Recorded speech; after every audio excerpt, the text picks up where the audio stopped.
সবাইকে আমন্ত্রণ জানাচ্ছি এনটিভির নিয়মিত আয়োজন মার্কেট ওয়াচে। আপনাদের সাথে আছি আমি হাসিফ হাসান। দর্শক, আমাদের সাথে আজকে উপস্থিত আছেন অর্থনীতিবিদ ফারুক আহমেদ সিদ্দিকী, সাবেক বিএসএসসির চেয়ারম্যান, যিনি সচিব ছিলেন। আমাদের সাথে আছেন অ্যালায়েন্স ক্যাপিটাল ম্যানেজমেন্ট লিমিটেডের এমডি ও সিও খন্দকার আসাদুল ইসলাম, যিনি দীর্ঘদিন ধরে পুঁজিবাজারের সাথে সংশ্লিষ্ট আছেন। আপনাদেরকে স্টুডিওতে স্বাগত জানাচ্ছি। স্যার, আমরা অনেক দিন ধরে এই প্রোগ্রামটা করছি, আমরা চেষ্টা করছি বিভিন্ন সমস্যাগুলো তুলে ধরার। কিন্তু স্যার, একটা জিনিস আমাদের কাছে মনে হয়েছে যে এই পুঁজিবাজার আসলেই কি অর্থনীতিতে অবদান রাখে কি না। আমরা অন্য দেশগুলোর দিকে যদি তাকাই, পৃথিবীর সব দেশই একটা বড় ভূমিকা রাখে।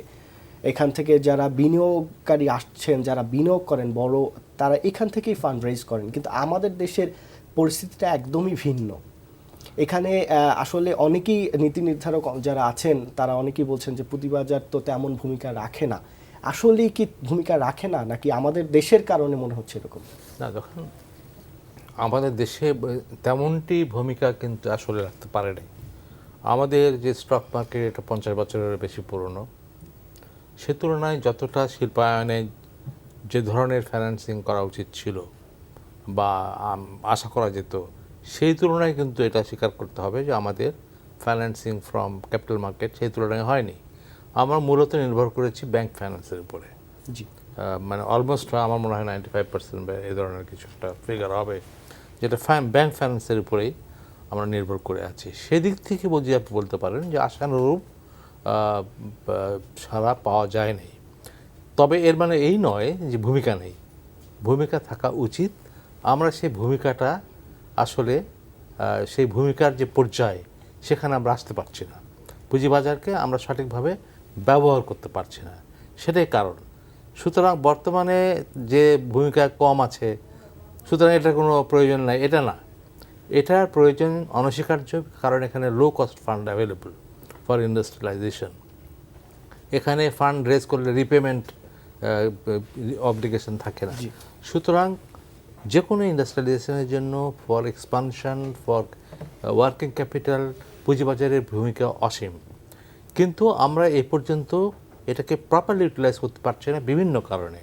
মানুষ পুঁজিবাজারে যারা এন্টারপ্রেনিয়ার আছেন, বড় বড় এন্টারপ্রেনিয়ার আছেন, তারা পুঁজিবাজারে যে কোনো কারণেই হোক আসতে চাচ্ছে না। কারণগুলো অনেক, সেটা আমরা আলোচনা করতে গেলে দীর্ঘ সময় লাগবে।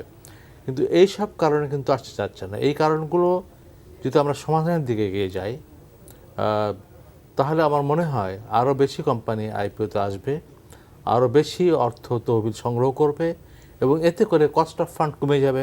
কস্ট অফ ফান্ড কমে যাওয়া মানে কস্ট অফ প্রোডাকশন কমে যাবে, ইকোনমি মোর কম্পিটিটিভ প্রোডাকশন হবে। তো এখানে আমরা এটা বলতে পারি না যে এটা ভূমিকা নেয়। দ্বিতীয়ত, আপনার পুঁজিবাজার কিন্তু আর একটা বড় ধরনের ভূমিকা পালন করছে। সেটা হচ্ছে প্রত্যেকের ইন্ডাস্ট্রি আছে। আপনি ইন্ডাস্ট্রিতে ইনভেস্ট করলেন, শেয়ারে ইনভেস্ট করলেন। এখন আপনি যদি শেয়ারে থেকে চলে যেতে চান, এক্সিট লাগবে তো আপনাকে, মানে এক হচ্ছে যে এন্ট্রি লাগবে অ্যান্ড এক্সিট লাগবে।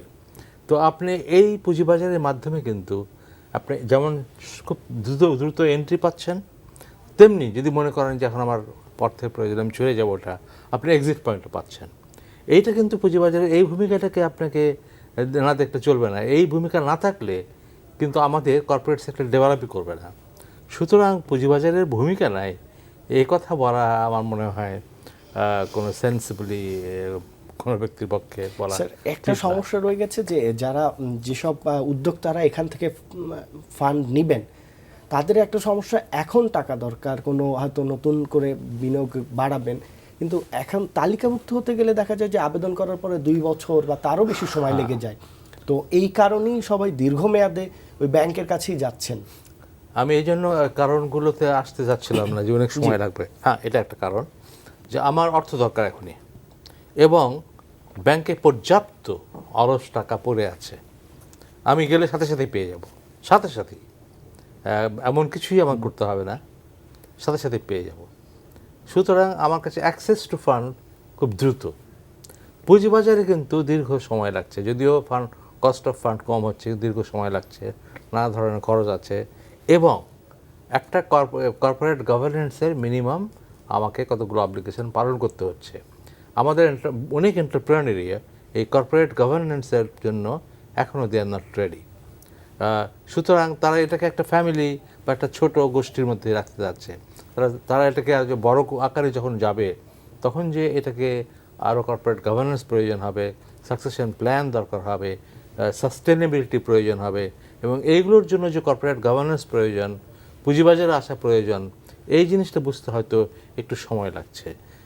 তো আমার মনে হয় যে হ্যাঁ, আপনি যেটা বলেছেন এটা একটা কারণ যে একটু দীর্ঘ সময় লাগে এখানে ফান্ডটা পেতে।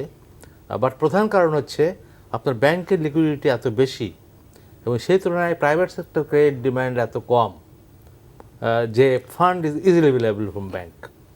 So why run to SSC? I can go to bank and get the fund immediately. Sir আর একটা প্রবলেম আছে যে নতুন কোম্পানি যে ব্যবসা স্টার্ট করবে তখন কিন্তু আসলে আইপিওতে গ্রিনফিল্ড প্রজেক্ট তেমন আমরা দেখি না। এখানে ব্যাংকিং নির্ভরশীলতাই আসলে এই কারণেও হয়তো বাড়ছে। জি রিপন ভাই, এটা আমি একটু ইন্টারভেন করি। এটা আপনি খুব একটা রাইট পয়েন্ট ধরেছেন যে আমাদের এখানে নতুন যেগুলো প্রজেক্ট আসবে সেখানে ফান্ডিং কিন্তু এই মোটামুটি ব্যাংকের এবং স্পন্সরদেরকে দিতে হচ্ছে। কারণ পুঁজিবাজার কিন্তু একটু ট্র্যাক রেকর্ড না দেখে হঠাৎ করে একটা ঝুঁকি নিয়ে ডিপোজিট আমার শেয়ার হোল্ডারকে বলতে পারছে না যে তুমি শেয়ার কেন। সুতরাং পুঁজিবাজার মূলত আমাদের দেশে এক্সপানশন প্রোগ্রাম এবং ওয়ার্কিং ক্যাপিটালের জন্যই একটা খুব ভালো জায়গা। জি রিপন ভাই, আপনি তো দীর্ঘদিন ধরে এই বাজারের সাথে সংশ্লিষ্ট ব্রোকারেজে ছিলেন, এখন একটা অ্যাসেট ম্যানেজমেন্ট কোম্পানি চালাচ্ছেন।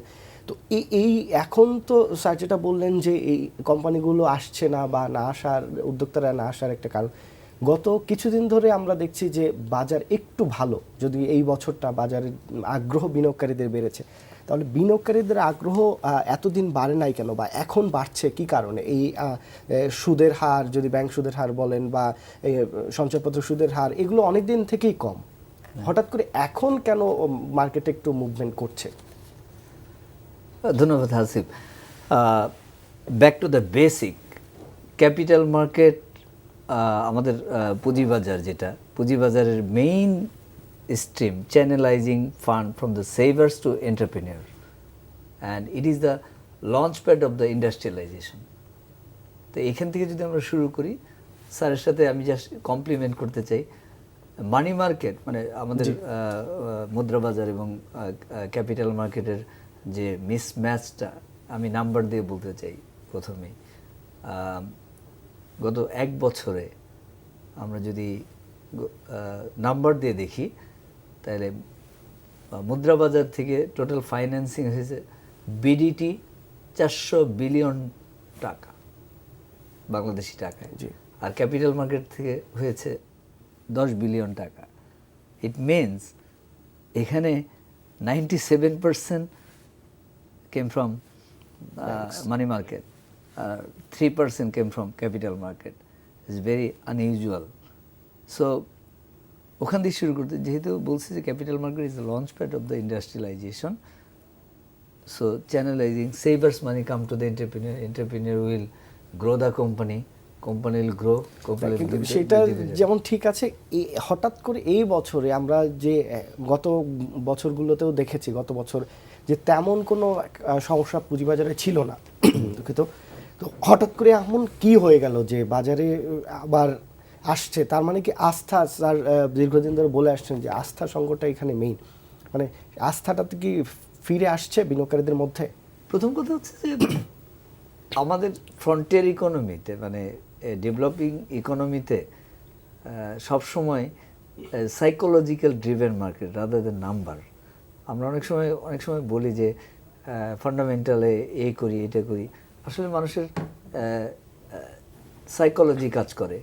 আমাদের পার্টিকুলারলি আমাদের মতো দেশ এবং অন্যান্য নর্থ আমেরিকান অথবা সাউথ আমেরিকান বিভিন্ন ফ্রন্টিয়ার ইকোনমিতে আমরা যদি দেখি, ইনএফিশিয়েন্ট মার্কেটে কোরিলেশন কাজ করে না। অনেক সময় ইকোনমিক ইন্ডিকেটর ভালো, পলিটিক্যাল সিচুয়েশন ভালো, মার্কেট পারফর্ম করে না। It's all about the psychological. আর আমরা জাতি হিসেবে অনেক সময় গোলফিশ ভুলে যাই, যে যখন কালকে কি হইলো এটা ভুলে যাই, পরের দিন কি করব, এইটা আমাদের। বাট এটা একটা আবার বিগেস্ট অ্যাডভান্টেজ আছে আমাদের দেশের জন্য। আমরা we are very self manage people. The country growing, because of people. Of course যে প্রশ্নটা আবার আসতে চাচ্ছিলাম স্যারের সাথে, যে what is the financial engineering, এই যে ক্যাপিটাল মার্কেটে ভালো ইস্যু আসার না কারণ most of the company structured না। আমরা যখন অনেকের সাথে কথা বলি, এন্টারপ্রেনিয়ারের সাথে, দের বেস ফ্যামিলি বেস কোম্পানি, তাই আমি বলছি আপনার নেক্সট জেনারেশন কীভাবে চালাবে কোম্পানি? তারা তো বাইরে পড়াশোনা করছে, তারা তো এগুলো রক্ষা করতে পারবে না। বলছে না, আমাদের চালাতে দেন। তা আমি বললাম যে দেখেন, অ্যাটলিস্ট এটা যদি ক্যাপিটাল মার্কেটে আসে, একটা সুশাসনের জায়গাতে আসবে, অ্যাকাউন্টেবিলিটি তৈরি হবে, ভবিষ্যতে they will be the owner of the share holder and they can exit, they can be the owner of the company. আর সেকেন্ড যেটা আমাদের ক্যাপিটাল মার্কেটের রিসেন্ট গত লাস্ট কোয়ার্টার যদি আমরা দেখি, কর্পোরেট আর্নিং ওয়াজ নেগেটিভ 3%। এখন এটা এই বছর শুরু হওয়ার পরে market is bit going up with a significant volume, steady growing up. So what is the reason behind that? Because world মার্কেটে আমাদেরকে গ্লোবালি, যদিও আমরা খুব একটা কোরিলেটেড না গ্লোবাল মার্কেটের সাথে, কিন্তু অয়েল প্রাইসের দাম কমেছে। এই বিষয়গুলো দীর্ঘদিন ধরেই চলে আসছে। আমরা যে দেখি অয়েল প্রাইস যেমন 36, এখন এইরকম $35 ঘোরাফেরা করছে, এটা কিন্তু গত বছরও এরকমই ছিল, $40 কাছাকাছি। সেটার ইফেক্ট কিন্তু বাংলাদেশে নেই। এবার সরকারও দাম কমাচ্ছে না, যদিও এই $40 থেকে যদি $50 হয়ে যায়, তখন কিন্তু আবার বলা শুরু করবে হয়তো যে দাম বেড়েছে। তো এটা অন্য বিষয়। কিন্তু এখন পুঁজিবাজারে আপনি যেটা বললেন যে ফান্ড যারা এখান থেকে তুলবে, তারা যেমন আসতে চাচ্ছে না, তেমন কিন্তু এখান থেকে তোলাটাও অত সহজ না। স্যার, যদি আমি আসতে চাই মুদ্রা বা নীতির সাথে, এই বিষয়টা দেখা যায় যে যখন আসে তার আগের কয়দিন এবং পরের কয়দিন এইটা পুঁজিবাজারে বেশ ইফেক্ট করে, যদিও সরাসরি এটার সাথে কোনো সম্পৃক্ততা নেই। আর মুদ্রা বাজার যে নিয়ন্ত্রণ করে কেন্দ্রীয় ব্যাংক, যদি এখানে কোনো ডিসিশন নেয় যেটা ক্যাপিটাল মার্কেটের জন্য নেতিবাচক হবে, তার ইফেক্ট কি স্যার এখন বাজারের যে পরিস্থিতি বা ব্যাংকগুলোর হাতে যে পরিমাণ তারল্য, তাতে কি এটা সরাসরি পড়ার কোনো না? আমার মনে হয় না। আজকে বোধহয় মুদ্রানীতি ঘোষণা করা হবে। গভর্নর বলেছেন যেখানে 6.8 গ্রোথ হবে। হ্যাঁ, ঠিক আছে, 6.8 গ্রোথ ভালো। কিন্তু আমরা যেটা প্রাইভেট সেক্টর ক্রেডিটের যে একটা লিমিট একটা দেওয়া থাকে, যেটা আমাদের 5 বছর 6 বছর আগে দেখা যায় মেইন প্রবলেম, যে একটা লিমিটটা আমরা ক্রস করে যাচ্ছিলাম। কিন্তু আমরা ইদানিংকালে দেখতে পাচ্ছি যে মনিটারি পলিসিতে প্রাইভেট সেক্টর ক্রেডিটের যে লিমিটটা থাকে 13%, 15% বা 16%, যাই হোক না কেন, আমরা ওখানে পৌঁছাতে পারছি সম্ভব হচ্ছে না। বেশ কিছু বছর প্রাইভেট সেক্টর ক্রেডিট ডিমান্ডটা কম। এই প্রেক্ষিতে মুদ্রানীতির তেমন কোনো প্রভাব পুঁজিবাজারের উপরে পড়ার কথা নয় আমার ধারণা। আমি জানি না মুদ্রানীতিতে কী আছে। আমরা এই মুদ্রানীতি, রাজস্ব নীতি, এগুলোকে আমার মনে হয় এটাকে নিয়ে বাড়াবাড়ি করি। স্যার, আমি একটু যোগ করতে চাই, গত সপ্তাহে মার্কেট একদিন খারাপ ছিল, মানে এই বছরের মধ্যে একদিন একটু নেতিবাচক ছিল। তো আমি কয়েকজন সিইওর সাথে কথা বলেছি, টপ ব্রোকারদের। তো একজন টপ 3 ব্রোকারেজের একজন সিইও, উনি বললেন যে বাজারে এরকম একটা গুজব আছে যে মুদ্রানীতি আসছে, কি হয় না হয়। তো আমার প্রশ্নটা হলো যে মানে মুদ্রানীতিতে যদি নেতিবাচকও হয়, তাহলে যতটা নেতিবাচক হবে তার চেয়ে বেশি তো ইতিবাচক ব্যাংকগুলোর অবস্থান। এখন ব্যাংকগুলো চাইলে অনেক ব্যাংকে এখন ইনভেস্টমেন্টে যেতে পারে। তো এইটা কি স্যার এখনও তাহলে গুজব নির্ভরতা রয়েছে এই বাজারে? না, এটা আমার বিশ্বাস। আমি প্রথমে বলছি এই মুদ্রানীতির সঙ্গে পুঁজিবাজারের তেমন কোনো সম্পৃক্ততা নেই আসলে। তারপরেও আমরা দেখি যে যখন বাজেট আসবে, বাজেটের সঙ্গে এমন কোনো সম্পৃক্ততা থাকবে না, তেমন কোনো না। আর এর মুদ্রানীতির সঙ্গে তো বর্তমানে রিলেভেন্স প্রায় নাই বলতে গেলে। তারপরেও এইসব ঘটনা বা যে কোনো এই ধরনের ঘটনাকে কেন্দ্র করে একটা স্পেকুলেশন বাজারে সৃষ্টি হয় বা সৃষ্টি করানো হয়, আমি জানি না। বা এই ধরনের করানোই হয়, কারণ বিনিয়োগকারীরা, ব্যক্তি বিনিয়োগকারীরা কিন্তু অত কিছু জানেন। আবার স্যার, আমি আরেকটা জিনিস হচ্ছে স্যার, আমাদের কিছু এখন অনলাইন পত্রিকা মানে যেটা আমরা বলি নিউজ পেপার অনেক, এবং এইখানে এইগুলোকে ইস্যু তৈরি করা হয়, যেটা বিনিয়োগকারীরা বিভিন্ন Absolutely. সময় অভিযোগ করেন Absolutely. যে হয়তো প্রপার নিউজটা থাকে কি না, কতটুকু বিশ্বাসযোগ্যতা গ্রহণযোগ্যতা আছে সেটা নিয়ে প্রশ্ন থাকতে পারে, কিন্তু এইখানে এই ক্যাপিটাল মার্কেটে নিয়ে নিউজ তৈরি করা হয় এবং সেগুলোই বাজারে ঘোরাফেরা করে। স্পেকুলেশন তো যে কোনো ক্যাপিটাল মার্কেট শেয়ার বাজারে থাকবে, কিন্তু যখন কোনো স্পেসিফিক উদ্দেশ্য নিয়ে জি। দুর্বসিন্ধু নিয়ে একটা স্পেকুলেশন ছড়ানো হয়, যে এই স্পেকুলেশন ছড়িয়ে আমি বাজারের দাম বাড়িয়ে দেবো, দিয়ে আমি শেয়ার অফলোড করব, বা এই স্পেকুলেশন ছড়িয়ে আমি দামটা কমিয়ে ফেলবো, কমিয়ে ফেলে কিনে ফেলবো, এই ধরনের জিনিস আমাদের বাজারে মাঝে মাঝে হয় কিনা আমার যথেষ্ট সন্দেহ আছে। এনারা আর ভালো বলতে পারবেন যে এনারা বাজারের সাথে সম্পৃক্ত, কিন্তু আমার মাঝে মাঝে সন্দেহ হয় এই ধরনের ঘটনা কোনো মোটিভেটেড কোয়ার্টার থেকে ঘটে থাকে। আমার মনে হয় যে মুদ্রানীতির সঙ্গে এই বাজারের বর্তমান যে ব্যবস্থা তার এমন কোনো সম্পৃক্ততা নেই। বর্তমানে যেটা আপনি বলছেন ভালো অবস্থা কেন, বা এইটা প্রতিটা পুঁজিবাজারের কিছুদিন ভালো সময় আসে। এই 1 মাস আগেও আপনারা বলছিলেন যে পুঁজিবাজার গেল গেল গেল, যথেষ্ট খারাপ ছিল। তখন আমি বলেছি কিন্তু যে হ্যাঁ খারাপ সময় যাচ্ছে আবার ভালো সময় আসবে। তো এইটা এমন কিছুই পুঁজিবাজারে ঘটে নাই, ইন্ডেক্সের এমন কোনো পরিবর্তন ঘটে নাই। যেটা ইতিবাচক দিক সেটা হচ্ছে আমাদের টার্ন ওভারটা কয়েকদিন থেকে বেড়েছে। এতে মনে হয় হয়তোবা সম্পৃক্ততা একটা কনফিডেন্স লেভেলটা কিছু ইমপ্রুভ করেছে, অথবা আমাদের ইনস্টিটিউশনাল ইনভেস্টররা হয়তোবা কিছুটা সক্রিয় হয়েছেন, এবং এর সঙ্গে ব্যাংকের যে রিসেন্টলি যে একটা নীতি পরিবর্তন করেছেন যে এক্সপোজারের ব্যাপারে, subsidiary company paid up exposure তার সঙ্গে কিছুটা সম্পর্ক থাকতে পারে, কারণ এগুলো তো আস্তে আস্তে হবে। জি। তো এই ধরনের যদি হয়ে থাকে সেটা ভালো, সেটা আস্তে বাড়ে। যদি কনফিডেন্স বৃদ্ধির কারণে যদি এই টার্ন আউটটা বাড়ে, তো টার্ন আউটটা খুবই ইম্পর্টেন্ট বাজারের জন্য। এই কারণে বলছি যে এনারা যারা কাজ করছেন বাজারে, mutual funds or broker houses or merchant banks, ইনাদের survival is at stake. Huge একটা নেগেটিভ অ্যাকাউন্ট নিয়ে কাজ করছে, এমনিতেই কোণঠাসা হয়ে আছে। তারপরে যদি টার্ন ওভার খুব ড্রপ করে, তাহলে ওনাদের ডে টু ডে ইনকাম যেটা সেটা একদম স্কুইজড হয়ে যাচ্ছে, ওনাদের সার্ভাইভাল করার একটা সমস্যা হয়ে যাচ্ছে। সুতরাং মার্কেট প্লেয়ার যাদেরকে, মার্কেট প্লেয়াররা যদি না টিকে তাহলে মার্কেট কীভাবে টিকবে? এই কারণে আমাদের টার্ন ওভার বৃদ্ধি করাটা আমার মনে হয় মাচ মোর ইম্পর্টেন্ট দেন দাম বাড়ানোর চাইতে। আমি স্যারের সাথে একটু জাস্ট কমপ্লিমেন্ট করতে চাই। মুদ্রানীতি অফকোর্স, যদিও স্যারের সাথে আমি একমত কিছুটা। অফকোর্স মুদ্রানীতিতে যেটা হয় কি, দুইটা হইতে পারে, একটা সংকোচনমূলক আর সম্প্রসারণ, এক্সপানশনারি, কিন্তু আমাদের দেশের তো কেন্দ্রীয় ব্যাংক বলছে যে এটা মানে সংকোচনও না সম্প্রসারিতও না। কোয়েশ্চেনটা হচ্ছে, আবার বলছি, সাইকোলজি ওয়ার্কস, রাইট?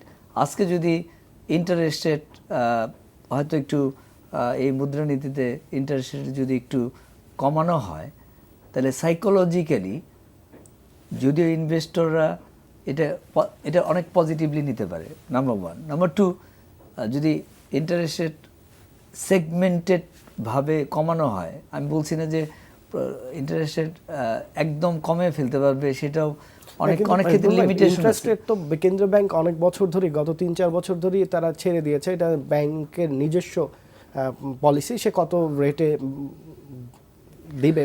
কিন্তু আরেকটা স্প্রেডটার ব্যাপারে করেছে যে interest rate G on deposits অনেক কমানোর ফলেও পুঁজিবাজারে তেমন কোনো প্রভাব পড়ে না। এক নম্বর প্রশ্ন উত্তর ওনার।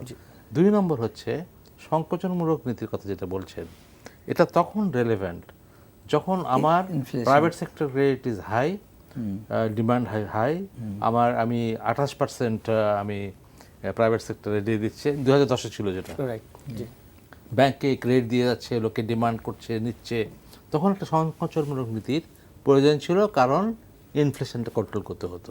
এবং ওই সংকোচনমূলক নীতির ফলে হয়তোবা পুঁজিবাজার প্রভাবিত হয়েছিল। কিন্তু বর্তমানে যে অবস্থা, তো আমাদের inflation rate well within control, এবং আমাদের মনিটারি পলিসিতে প্রাইভেট সেক্টর ক্রেডিটের যে লিমিটেশনটা দেওয়া থাকে আমরা সেখানে পৌঁছতে পারছি না। সুতরাং এর কোনো প্রভাব পুঁজিবাজারের বিনিয়োগের উপর বলে আমার মনে হয় না। এখন আমরা যদি অন্য বিষয়ে আসি, যে এইখানে অনেক সমস্যা এখনো রয়ে গেছে। আমরা বিভিন্ন সময় দেখি যে বাজার ভালো হলেও এখান থেকে যারা ব্যক্তি বিনিয়োগকারী তারা মুনাফা আসলে কম পান, তারা কারণ ফান্ডামেন্টাল শেয়ার কিনে কিন্তু বেশিরভাগ বিনিয়োগকারী লোকসানে আছেন। এবং স্যার আপনি দেখেছেন যে বিভিন্ন বিনিয়োগকারীরা আমাদের ফোন করে এসব তথ্য দেন। আবার কোনো শেয়ার যদি দেখা যায় যে ফান্ডামেন্টালি অতটা স্ট্রং না, হয়তো ভবিষ্যতে কোনো নিউজ আছে এই কারণে কিনেন, কিন্তু দেখা যায় যে ওইটাও একটা মানে ডিএসসি থেকে একটা প্রেশার দেয়া হয় কেন এই শেয়ারটা বাড়ছে।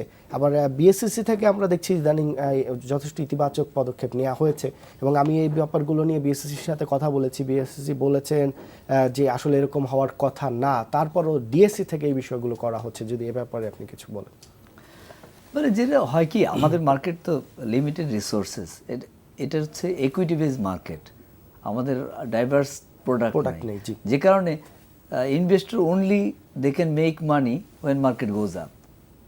মার্কেট যদি ফল করে তাদের কোনো ইনস্ট্রুমেন্ট নাই যেখান থেকে তারা মিনিমাইজ করতে পারবে বা হেজিং করতে পারবে। এটা একটা বড় সমস্যা।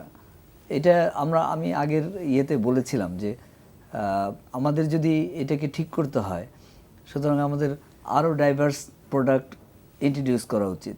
তো এখন লিগ্যাল ফ্রেমওয়ার্ক কিন্তু আছে আমাদের, একদম মেনি থিং, টেকনোলজিক্যাল ইন্টিগ্রেশন হয়েছে, অনেক আমরা এগিয়ে আছি, কিন্তু অ্যাপ্লিকেশন লেভেলে উই আর ল্যাগ বিহাইন্ড। যে কারণে সুযোগ দিতে হবে যে আপসাইডেও বিজনেস করার যদি স্কোপ থাকে, ডাউন সাইডে বিজনেস করার স্কোপ থাকতে হবে। যে কারণে ইউনিটে প্রপার ম্যান পাওয়ার কার নলেজেবল, এই জিনিসগুলোকে আমাদেরকে অ্যাড্রেস করার প্রপার সময় হয়েছে। এবং আমাদের যে স্টেক হোল্ডার যারা আছে, এবং তারা শুধু রেগুলেটর না, এই অপারেশন লেভেলে কী প্রবলেম আছে এই জিনিসগুলোকে অ্যাড্রেস করার জন্য, মিটিং করার জন্য, মিটিংয়ে তারা এই জিনিসগুলোকে অ্যাড্রেস করতে পারে যে কী সমস্যা আছে। অপারেশন পয়েন্ট অফ ভিউ থেকে আমি হয়তো একরকম চিন্তা করি, রেগুলেটেড পয়েন্ট অফ ভিউ থেকে একরকম চিন্তা করা হচ্ছে। সব চিন্তাই ঠিক আছে, কিন্তু যদি এটাকে অ্যাকোমোডেট করা যায়, কোঅর্ডিনেট করা যায়, কোলাবোরেটিভ অ্যাপ্রোচ থাকে, সেই ক্ষেত্রে পজিটিভ আউটকামটা আসবে। জি স্যার, আমরা প্রায়ই বলছি যে বিএসসিসি এটা করছে না, বিএসসিসি এটা করছে। তো বিএসসিসি আইপিও নিয়ে সবচেয়ে বেশি সমালোচনা হয়েছে, এবং বিএসসিসি হয়তো এই বিষয়টা বুঝতে পেরেছেন। তো অন্য বিষয়গুলো যেমন বিনিয়োগকারীদের নিয়ে আসার জন্য আসলে বিএসসিসির কোনো ভূমিকা থাকে, নাকি দুই স্টক এক্সচেঞ্জেরই আসলে এই ব্যাপারে উদ্যোগ নেওয়া উচিত? আমার মনে হয় যে আমরা যা যতক্ষণ আলাপ করলাম, প্রধান দুর্বলতা কিন্তু এখানে যে আমরা গত কয়েক বছরে ভালো কোম্পানিগুলোকে বাজারে আনতে পারি নাই, লিস্টিং করাতে পারি নাই। ভার্চুয়ালি গত 4-5 বছরে বোধ হয় কতগুলো কোম্পানি এসেছে, অ্যারাউন্ড 75। হ্যাঁ, কিন্তু এই কোম্পানিগুলো দেখা যাবে যে হ্যাঁ 2-4টা ভালো কোম্পানি অবশ্যই আছে, অত ভালো না, মোটামুটি ভালো। এবং কিছু কিছু মার্জিনাল কোম্পানি, কিছু ইস্যু প্রাইস থেকে দাম কমে গেছে এরকম কোম্পানিও আছে। অর্থাৎ কোয়ালিটির কোম্পানি, যে রিয়েল গুড কোম্পানিজ, এই কোম্পানিগুলো আমরা অ্যাট্রাক্ট করতে পারি নাই। তো এইখানে এদেরকে কীভাবে এদের যতই আমরা বলি না কেন ডাইভার্স প্রোডাক্ট দরকার, এই দরকার সেই দরকার, আসলে ইকুইটি সেন্ট্রিক মার্কেট এটা আরও কিছুদিন থাকবে, এবং ইকুইটির মানে ভ্যালিড ইকুইটি নিয়ে আসতে হবে, নতুন করে ইকুইটি আনতে হবে। আরও অনেক বেশি কোম্পানি লিস্টিং না হলে আমরা যেগুলো কথাগুলো বলছি যে ডেরিভেটিভ প্রোডাক্ট এটা এত সহজ হবে না। তার জন্য আমাদের প্রথম দরকার হবে আর অনেক ভালো ভালো কোম্পানি। এখন আমি যদি ইনভেস্ট করতে যাই, দেখা যায় 2 ডজন 3 ডজন 4 জনের বেশি ভালো কোম্পানি খুঁজে পাওয়া যায় না। তো এইরকম অবস্থা থাকলে তো চলবে না, আমাদেরকে ভালো কোম্পানিকে অ্যাট্রাক্ট করতে হবে। কারণ আপনার প্রশ্ন হচ্ছে এই দায়িত্বটা কার? আমার মনে হয় এসএসসির দায়িত্ব এটা নয়। কোম্পানিকে নিয়ে এসে মোটিভেট করে এখানে ইনভেস্টিং করা, এই দায়িত্বটা এসএসসির নয়।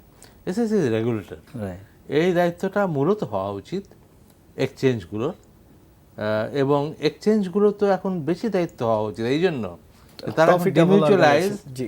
যত কোম্পানি আনতে পারবে তত তাদের প্রফিট বাড়বে। স্যার এই বিষয়টা আসলে আমি মানে স্যারের খুবই সাথে স্যার একটু compliment করতে পারি, হাসিব? মানে বলতে গেলে হাস্যকর যে সব কিন্তু যে পড়ছে যে এসএসসি ভালো কোম্পানি নিয়ে আসতে পারছে না, এসএসসি খারাপ কোম্পানি নিয়ে আসছে। এখন এই দুই স্টক এক্সচেঞ্জের যে দায়িত্ব আছে সেই জিনিসটা কিন্তু মানে প্রশ্নটা স্যার এখন পর্যন্ত উত্থাপিত হয় নাই। না, আমি তো পরিষ্কারভাবে বলছি যে ভালো কোম্পানি নিয়ে আসার দায়িত্ব এটা এসএসসির নয়। এটা এসএসসির আমরা যদি এসএসসি আইনটাও আমরা পড়ি, এসএসসির দায়িত্ব কি তার কাছে কোথাও এটা বলা নাই যে ভালো কোম্পানি এনলিস্ট করার একটা প্রমোশনাল অ্যাক্টিভিটি এসএসসি করবে। নো, দেখুন এইটা ডিমিউচুয়ালাইজ করার পরে কিন্তু আজ চিরদিনই এটা এক্সচেঞ্জের একটা দায়িত্ব ছিল, এবং ডিমিউচুয়ালাইজ হয়ে যাওয়ার পরে ইন দেয়ার ওন ইন্টারেস্ট তাদের তো প্রফিট বাড়াতে হবে, তার জন্য তাদের টার্ন ওভার বাড়াতে হবে, তাদের কমিশন বাড়াতে হবে। এই জন্য ভালো ভালো কোম্পানিকে নিয়ে আসা প্রমোশনাল অ্যাক্টিভিটি সেগুলো এই দুই এটা এক্সচেঞ্জে করা উচিত। কিন্তু আমার মনে হয় না যে সেভাবে কোনো অ্যাক্টিভিটিস আমি দেখতে পাই যেখানে তারা বিভিন্ন ধরনের প্রজেক্ট করছে, যেখানে সেমিনার করছে, যেখানে কেন তাদের আসা উচিত এটা বোঝাচ্ছে, বড় বড় এন্টারপ্রেনিয়রদেরকে নিয়ে এসে মিটিং করছে। এই ধরনের অ্যাক্টিভিটিস আমি কিন্তু খুব একটা দেখতে পাচ্ছি না। এটা মূলত দুইটা এখন ডিমিউচুয়ালাইজ স্টক এক্সচেঞ্জ যেটা আছে এনাদের আরও বেশি ইনিশিয়েটিভ দরকার। এবং আরও আনফর্চুনেট যে আমরা গত 4-5 বছরে সরকারি খাত থেকেও ভালো কোনো কোম্পানিকে এখানে ইনলিস্টেড হতে দেখি না। স্যার এই দুটো স্টক এক্সচেঞ্জের একটার তো মানে একটির তো ট্রেডই হয় না, আর কোনো একটা ব্রোকারেজের টপ 5 ব্রোকারেজের অর্ধেক ট্রেড হয়। ডিএসসির কোনো মানে টপ 3 ব্রোকারেজ হাউসের যা ট্রেড হয় তার হয়তো 10% হয় সিএসসিতে ট্রেড।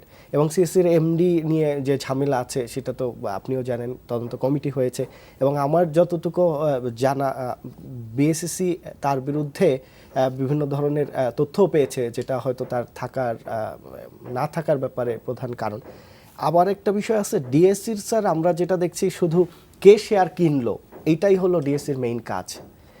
কে শেয়ার কিনলো এবং কেন কিনলো এটার তথ্য দাও, এটার চিঠি দেয়া, এইটাই স্যার আমরা দেখছি মোটা দাগে। তাই স্যার নতুন কোম্পানি কেন আসছে না, কেন মার্চেন্ট ব্যাংকগুলো এখানে একটা ভূমিকা আছে।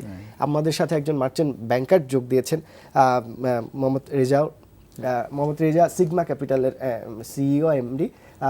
মোহাম্মদ রেজা, আপনি কি শুনতে পাচ্ছেন? জি, আমি শুনতে পাচ্ছি। আসসালামু আলাইকুম। আসসালাম। এই যে নতুন কোম্পানি আসছে না বাজারে, বিনিয়োগকারীরাও তেমন আসছে না গত কয়েক বছর ধরে দেখছি। আপনারা যারা মার্চেন্ট ব্যাংকার আছেন, আপনারা তো এই নতুন কোম্পানি আনার ব্যাপারে কাজ করছেন, আপনাদের কি মনে হয় কেন আসছে না, মূল কারণগুলো কি?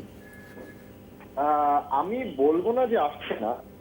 এখন এটা ডিসাইড করতেছে যে সম্মানের ব্যাপারে যে কি মানের কোম্পানি আসছে সেটা একটা কোশ্চেন হতে পারে, কিন্তু আসছে না এটা আমি একেবারেই টোটালি এগ্রি করব না। আসছে না বলতে আপনি দেখেন মানে গ্রামীণ ফোন আসার পরে বাজারের যে পরিবর্তন হয়েছিল সেরকম কিন্তু উল্লেখ করার মতো কোম্পানি আমরা এই গত 5 বছরে বা 6 বছরে আমরা দেখি নাই। রাইট। এইটার আমার কাছে মনে হয় যে অনেকগুলি বিষয় আছে যেগুলো আসলে আমরা যে লেভেলে আছি, আমাদের বাংলাদেশ যদি আমরা একটা লোয়ার ইনকাম গ্রুপের সাথে কম্পেয়ার করি এর সাথে, তাহলে আমরা কিন্তু মোটামুটি সবগুলি যে মানে কি ব্যাংকিং স্ট্রাকচার থাকে, যেমন পাবলিক এক্সপেন্ডিচার বলেন, ইনফ্রাস্ট্রাকচার বলেন, ডেভেলপমেন্ট বলেন কিংবা টেকনোলজি কোয়ালিটি বলেন, সব কিন্তু বাংলাদেশ লোয়ার মিডল গ্রুপের যে র্যাঙ্কিং আছে মোর অর লেস কিছু কম কিছু বেশি, মানে আমরা কিন্তু আমাদের রাইট ট্র্যাক। এখন পয়েন্ট আউট কেন ক্যাপিটাল মার্কেট গ্রো করছে না, এখন এটার একটা reason, one of the key reason যে আমি করবো যে ব্যাংকিং সেক্টর, আমাদের ব্যাংকিং সেক্টর আর ফাইন্যান্সিয়াল সেক্টর যেটি আছে সেখানে আমার কাছে মনে হয়েছে compare to our regional peers, even for example Sri Lanka, যাদের ইকোনমি সাইজ আমাদের অর্ধেক, ইনক্লুডিং ক্যাপিটাল মার্কেট, সেইখানেও ব্যাংকিং এর যে স্প্রেড সেইটা substantially lower than Bangladesh. In fact আমাদের রিজনাল যদি আপনি অ্যাভারেজ নেন, সেটার অ্যাভারেজ হবে 3 থেকে 4%, যেখানে আমাদের average was almost above 4% for a long period of time. এবং খুব রিসেন্টলি এসে জাস্ট 5 এর নিচে ব্যাংকিং স্প্রেড আসছে। এবং দিক দিয়ে অন্য দিক দিয়ে যদি আপনি দেখেন যে আপনার ইন্টারেস্ট রেটস এর যে ব্যাপারটা ছিল, ইভেন 2 বছর আগেও আমাদের ইন্টারেস্ট রেট ছিল ওভার 11-12% ইন ডিপোজিট। তো ন্যাচারালি আপনি যখন রিস্ক ফ্রি একটা মোরালেস আমরা যেটা কনসিডার করি যে ব্যাংকিং এ টাকা ডিপোজিট মানে comparatively risk free than investing in the capital market. তো সেক্ষেত্রে ন্যাচারালি বাজারে মানুষের ইনকাম কম ছিল। এখন আমরা দেখছি যে সিনারিও চেঞ্জ। আপনি কি বলতে চাচ্ছেন যে এই বিষয়গুলো নতুন কোম্পানি এরকম very important factor for delivering in good stocks in the market? কারণ খুব নর্মাল একটা একজন আপনার স্পন্সর অথবা ডিরেক্টর অথবা এন্টারপ্রেনার যে একটা ভালো কোম্পানিকে এস্টাবলিশ করছে, সে ডেফিনেটলি হিসাবে তার যখন লিস্টেড হবে সে একটা ভালো প্রাইসিং জি, যে আমরা বুঝতে পেরেছি, আপনি আমাদের লাইনে থাকুন, আমরা আর পরে আপনার কাছে আসবো।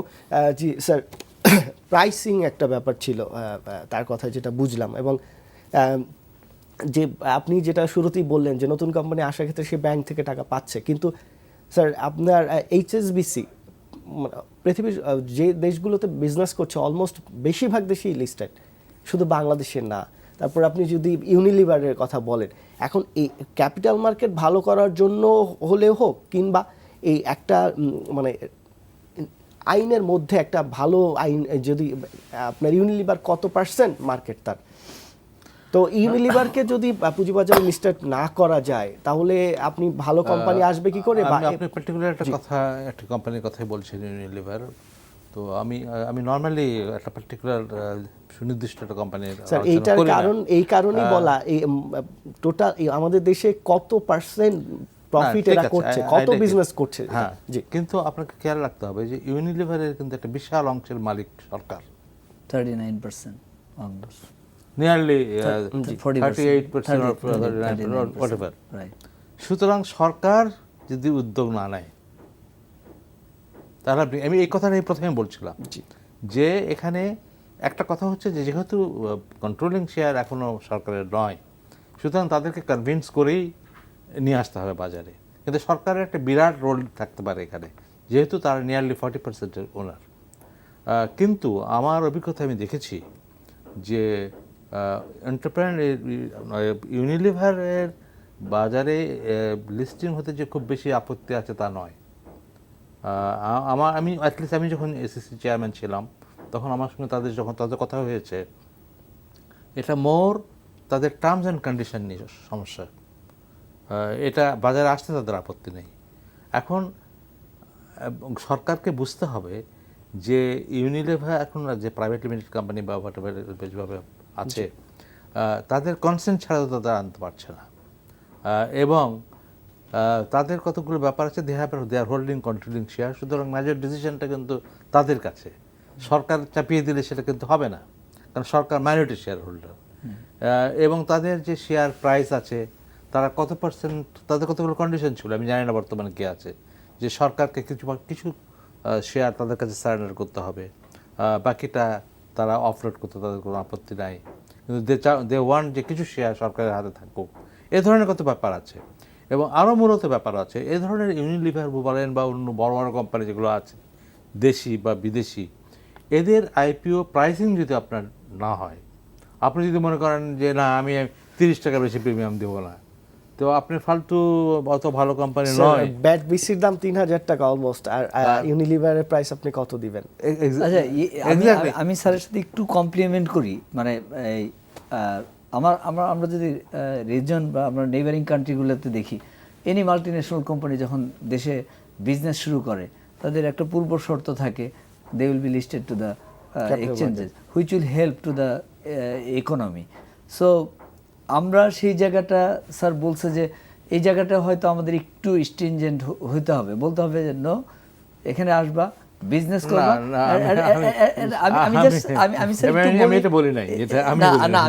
আমি বলতেছি যে স্যার একটা শর্ত দেওয়া উচিত, যারা মাল্টিন্যাশনাল কোম্পানি যারা আসবে দেশে বিজনেস করবে, at the same time they will be at a part of share, they will be listed, then capital market enrich হবে।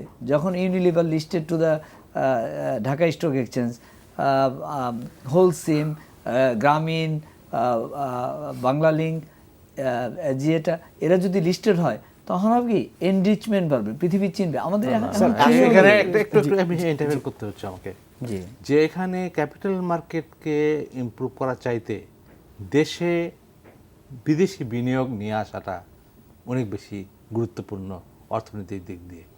আমাদের প্রথম চিন্তা হবে বিদেশি বিনিয়োগ এখানে যেন বাড়ে, তারপরে হচ্ছে হ্যাঁ ঠিক আছে পুঁজিবাজারকে উন্নয়ন করতে হবে, কিন্তু বিনিয়োগ নিয়ে আসাটা মোর ইম্পর্টেন্ট। আমাদের বাংলাদেশের বর্তমান অবস্থায় যদি বিনিয়োগ যেখানে হচ্ছেই না বিদেশি, সেখানে যদি আমি অনেক ধরনের কন্ডিশন আরও ইম্পোজ করি তাহলে তো আরও ডিসকারেজ হবে। অনেক কোম্পানি স্যার শেষ করি, অনেক কোম্পানি এনলিস্টেড হতে চায় না। তাদেরকে আমি যদি বলি যে এখানে আসলে 5 বছরের মধ্যে আপনাকে এনলিস্টেড হতেই হবে, তাহলে তো আরও আসবে না। আপনি রিসেন্টলি দেখেছেন যে টেলিকমিউনিকেশনকে কিছু এক্সেপশন দেওয়া হয়েছে, ইউনো কারণ কি? আমি অন্য দেশের কথা জানি না, কিন্তু এটা আমি বিশ্বাস, এটা আমার সঙ্গে অনেকে দ্বিমত করতে পারে, বাট আমার বিশ্বাস যে দেশি কোম্পানি হোক বিদেশি কোম্পানি হোক কাউকেই আইনের মাধ্যমে জোর করে এখানে নিয়ে আসা উচিত। স্যার আপনি যেটা একটু আগে বলছিলেন যে আপনি যখন বিএসএসসির দায়িত্বে ছিলেন, তখন এসএসসির দায়িত্ব ছিলেন আপনি, তখন কথা হয়েছে এবং তখন আপনি বলেছেন যে তাদের আসতে তেমন আপত্তি নেই, কিছু শর্ত ছিল। তাই যদি হয় এখন তাহলে এইসব কোম্পানির সাথে কে কথা বলবে? এটা বিএসসিসি দায়িত্ব না, হয়তো বিএসসিসি করছেও না আমার জানা নেই, কিন্তু দুই স্টক এক্সচেঞ্জ করছে না এটা হয়তো কনফার্ম। স্যার তখনও বিএসসিসি দায়িত্বটা ছিল না। স্যার একটা ফোন নিয়ে নিচ্ছে, একজন দর্শক আছেন আমাদের সাথে। জি দর্শক, আপনার নাম বলে প্রশ্ন করুন। ওয়ালাইকুম আসসালাম, জি বলুন। আমি আসলাম মোর্শেদ বলছিলাম, আমি ইনভেস্টর ফোরাম অফ চিটাগাং এর কনভেনার। হ্যাঁ জি ভাই বলুন। যে আমার দুটো প্রশ্ন, একটা প্রশ্ন হচ্ছে বহুজাতিক কোম্পানিগুলো তো বাংলাদেশ থেকে কোটি কোটি টাকা মুনাফা করে নিচ্ছে না, তো সরকার কি এদেরকে আইন করে বাধ্য করতে পারে না আমাদের ঢাকা স্টক এক্সচেঞ্জ বা চিটাগাং স্টক এক্সচেঞ্জে ইনভেস্ট করার জন্য? আর সেকেন্ড থিং হচ্ছে এই বহুজাতিক কোম্পানিগুলো যদি এখন মার্কেটে আসে, এই পরিস্থিতিতে আসে, তাহলে কি আমাদের এই মার্কেটের যেখানে 600-700 কোটি টাকা টার্ন ওভার হতে কষ্ট হচ্ছে, এগুলোকে আমাদের সাথে এই মার্কেটে বর্তমানে আসার মতো পরিবেশ আছে কিনা এগুলো? জি ধন্যবাদ আপনাকে আমাদের সাথে যোগ দেওয়ার জন্য। জি স্যার আপনি আমার মনে হয় প্রশ্নের উত্তর আমি ইতিমধ্যে অলরেডি দিয়েছি, যে সেটা হচ্ছে যে আইন করে জোর করে তো আনা যায়, কিন্তু সেটা বর্তমান আমাদের যে পরিস্থিতি, বিনিয়োগ পরিবেশ, আমরা যেভাবে বিদেশি বিনিয়োগ চাচ্ছি, আমাদের শিল্পনীতি যেভাবে বলছে যে 100% ওনারশিপ আমরা দেবো, তাও তোমরা আসো, সেই পরিপ্রেক্ষিতে আমাদের এই ধরনের কন্ডিশন ইম্পোজ করা বিদেশি বিনিয়োগ এখানে আনার জন্য সহায়ক হবে কিনা, সেটা আমার প্রশ্ন। জি রিপন ভাই, আপনার কাছে একটা ফোন নিয়ে নিচ্ছি। দর্শক কে আছেন, আপনার প্রশ্নটি করুন। আসসালামু আলাইকুম। ওয়ালাইকুম আসসালাম।